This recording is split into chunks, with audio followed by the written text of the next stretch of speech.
Tell me about your leadership style, Michael. How would you have described it previously, and has it changed since you've come into this role? Usually I say it's like you are a marketer, your organization has an amazing cadre of chief marketing officers. I always say about the brand is what people say about you when you're not in the room.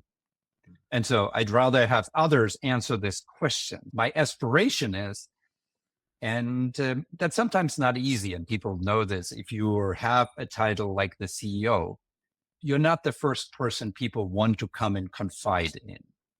And so I say, half serious, I will be the last one to find out if something is wrong.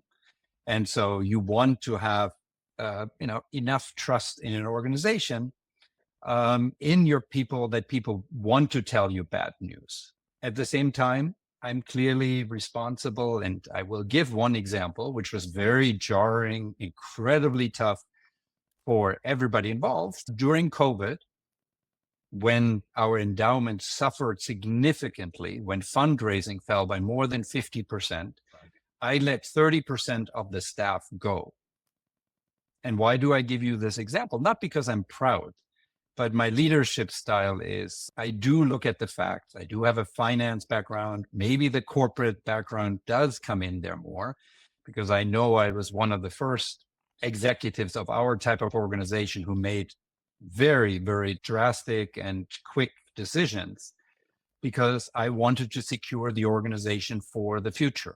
It's hard for us to remember how uncertain the COVID period was at the beginning. So part of my leadership style is certainly that I have learned when you need to make tough decisions, you make them. And ideally, you make them once and you move forward. And because then an organization can come back together and heal, as opposed to being afraid there's more coming and another cut and another cut. I certainly learned that in the tech world, how difficult that is. Well, I was just going to say, so what people that are listening to this, what they just wrote down was you want people to want to tell you bad news. Correct. How do you facilitate that?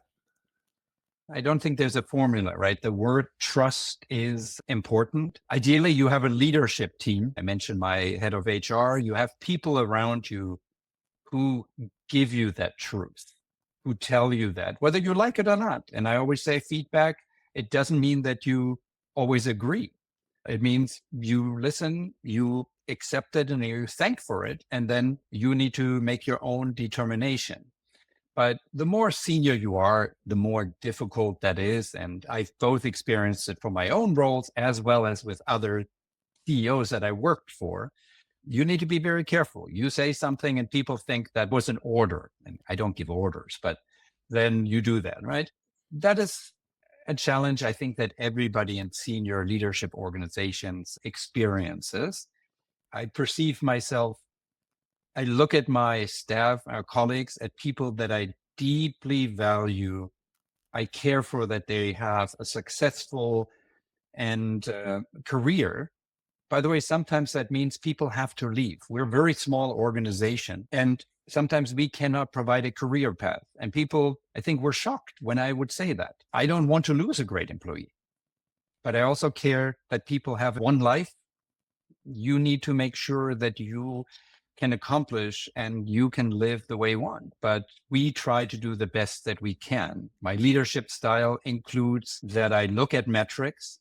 I was trained in the corporate world around, as I said, KPIs. We don't use these kind of things like key performance indicators the same way. And many times a mission-driven organization, it's much harder to assess what is your impact. Of course, our donors all deserve and look for their impact. Why would you give your hard-earned money?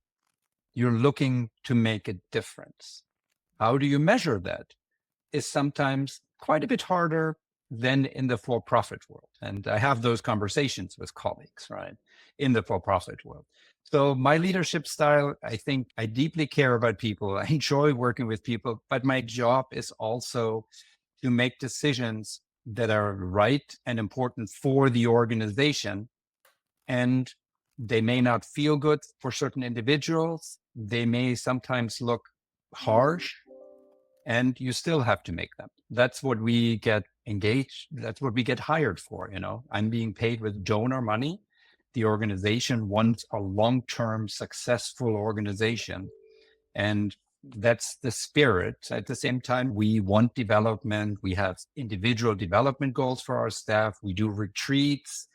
Generally, I don't believe that I have the answer. I may have opinions, but there are many people that are closer to a particular issue where I need to learn what is their perspective.